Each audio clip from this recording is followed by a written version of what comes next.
everybody, Chef Sammy here. Merry Christmas. I wanted to come to you to show you a recipe that I actually kind of stumbled upon. I was talking with my family, and one of the most favorite things that we love to do at the Christmas time is to gather around our Christmas tree, watch a Christmas movie, and sometimes have a cup of hot chocolate and a Christmas cookie in our hands. And I stumbled upon a recipe that combined hot chocolate and Christmas cookies into a hot chocolate cookie, complete with the marshmallow on top and everything, and I thought, I've got to try this. So this is the first time that I'm making it, and I wanted to make these with you just to celebrate this year and to celebrate this Christmas season. So stick with me and let's get cooking.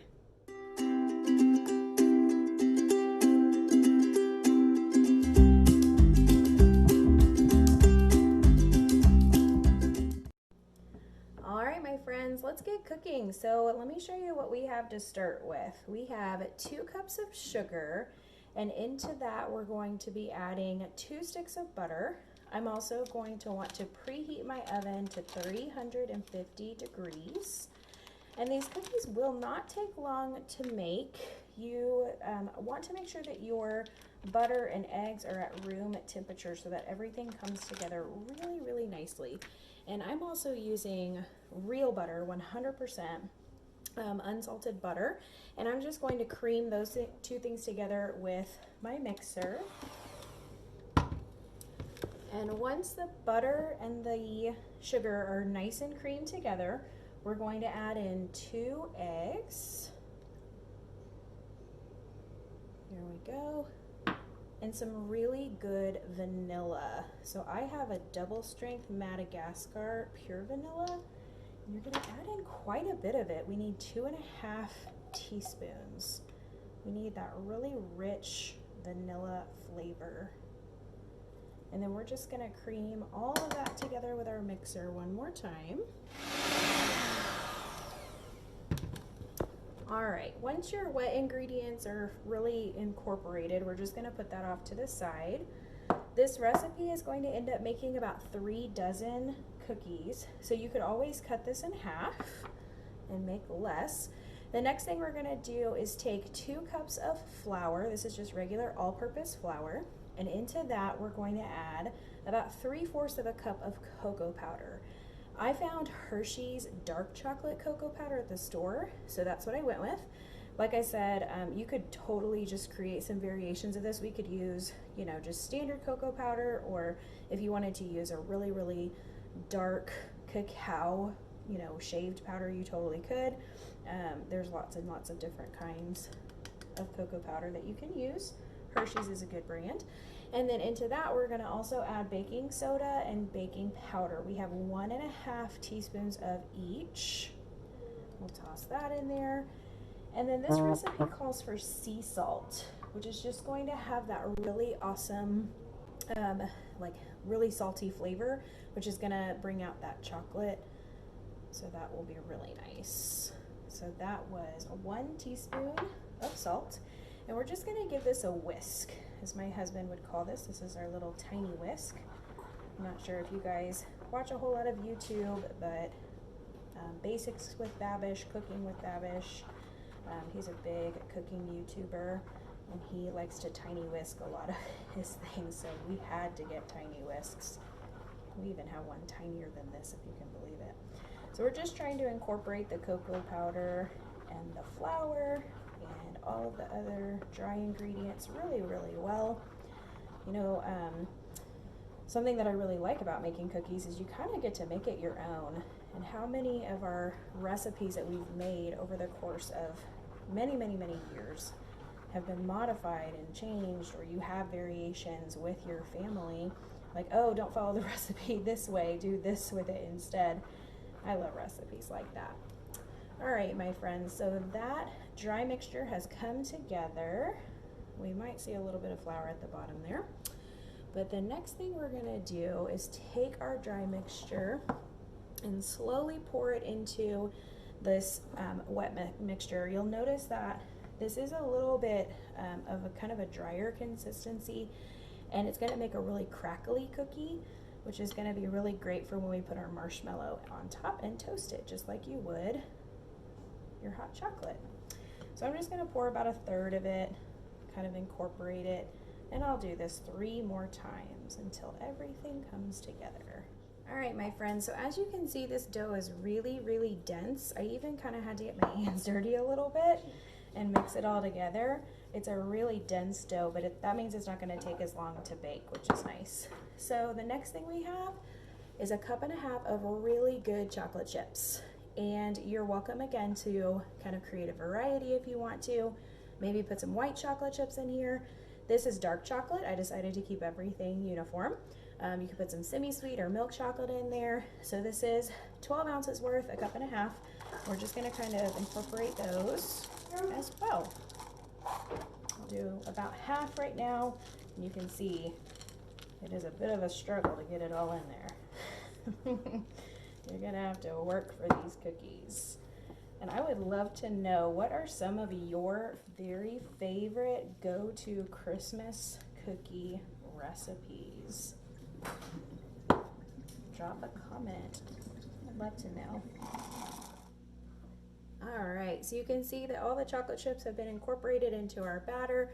The next thing we're going to do is just refrigerate this for about 10 to 15 minutes. This might be a good time to turn your oven on, or even just clean up your work area, and that way you'll be ready to build your cookies and put them all together. So I'm going to go ahead and put this in the refrigerator for just a few minutes.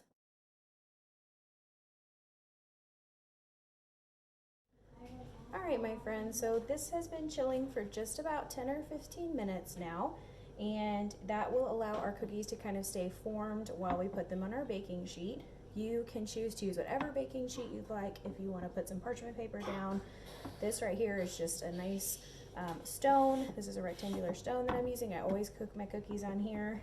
And then what I also have is just a medium-sized scoop, but you're going to want to make about 1 inch to 1.5 inches just round cookie balls, and that way everything will stay nice and uniform. And then we're going to put these in the oven, 350 degrees, for just about 8 to 10 minutes. We want them to kind of crisp around the edges, but we definitely don't want them to overcook. You know, when you overcook anything that has chocolate in it, it'll kind of get that burned flavor a little bit faster. And so, you know, your mouth kind of plays tricks on you in that way. And so we just don't want to overcook these. So about 8 to 10 minutes will do. And then after we're done with that, I get to show you what to do with our marshmallows. So let me go ahead and pop this in the oven for just 8 to 10 minutes.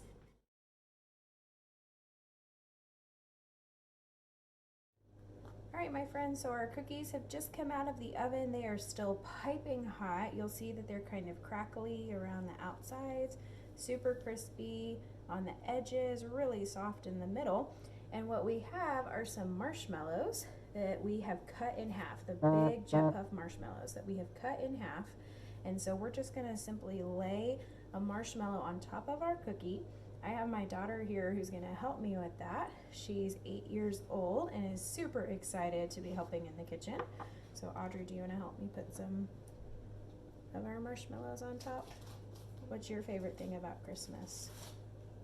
The candy canes and the Christmas tree. And candy canes and the Christmas tree, she said. And it being very cold.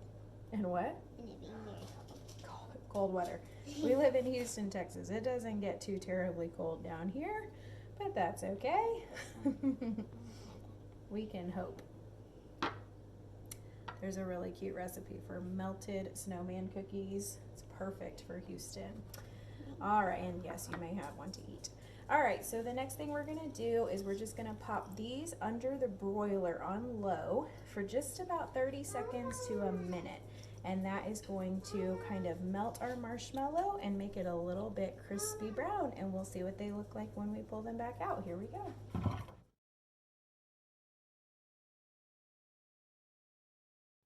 All right, everybody, look at how delicious these cookies look. They are beautifully baked. That nice golden brown marshmallow right there on the top. It looks just like a cup of hot chocolate. What do you think, kids? Do they look delicious? Yeah. And then I have a dessert. Please, can I have one? They're saying they look amazing. Oops, and I just knocked that one a little bit. And those are going to kind of continue to melt down. The way to store these, we try to keep them in one layer. Okay, hold on, yeah, in just a second. We're really excited over here. Store them in one layer. Once they cool off, especially, you can probably just layer parchment paper in between them and stack them. You might even find that keeping these in the refrigerator might be best, but they are delicious whenever they are eaten warm. And so maybe, okay, I know everybody wants to have them. They're looking See. just like s'mores. They do look just like s'mores. Which one should we take off? This one? Yeah. I want to have them. That one? Yeah. We'll have to figure out which one we take off. All right, my friends, that is all. Bye. Thank you guys so much for cooking with us today. Like I said, maybe this recipe is going to become something that you guys, just build into your family's tradition. Maybe Christmas cookies are already a part of your family's tradition and you want to add this into your cycle. Or maybe it was just fun to watch and I just appreciate you taking the time to do so. I also pray that this holiday season brings you guys nothing but joy and cheer and love around your friends and family. I know we've had one heck of a year, but let's close it out with a bang and let's remember the reason for the season. Until I see you next time, I'm Chef Sammy. Let's keep cooking.